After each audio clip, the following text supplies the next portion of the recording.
in the Toyota Bluegrass Stakes. It is Spectacular Bid coming to the line with his ears pricking. It's Summer Squall in front. Alidar just drawn away with the lead with every strike.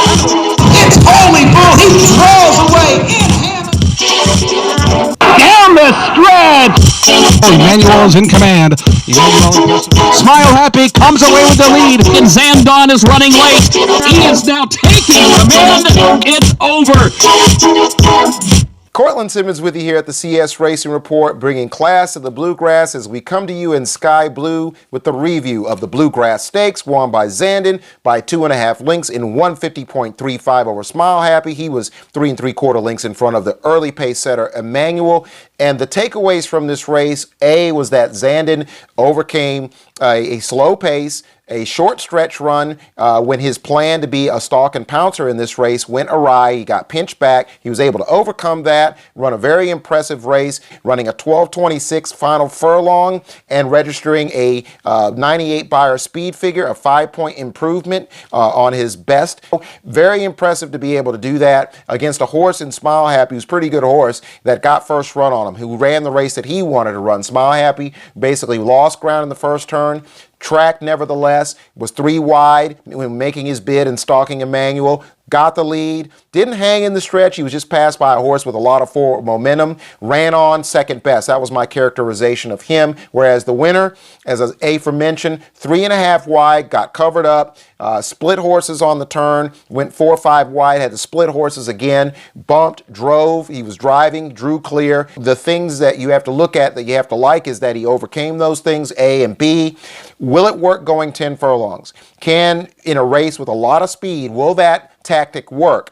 If he draws to the outside of the 10, outside the 15, the likelihood ZANDON's going to resort to stalk and pounce tactics diminishes a little bit, because he's going to have to try to outrun all those horses to the first turn.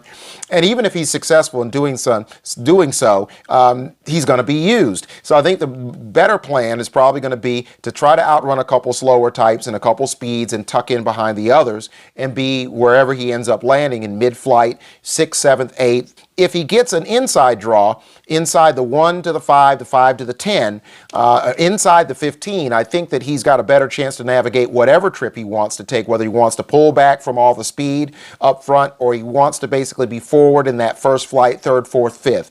So I think that ZANDON, in winning in what was not in a planned manner, gives the trainer and connections the options to kind of be flexible in this Kentucky Derby. And if the stamina is there, look out. He's going to kick in. He's going to be a prime contender in here.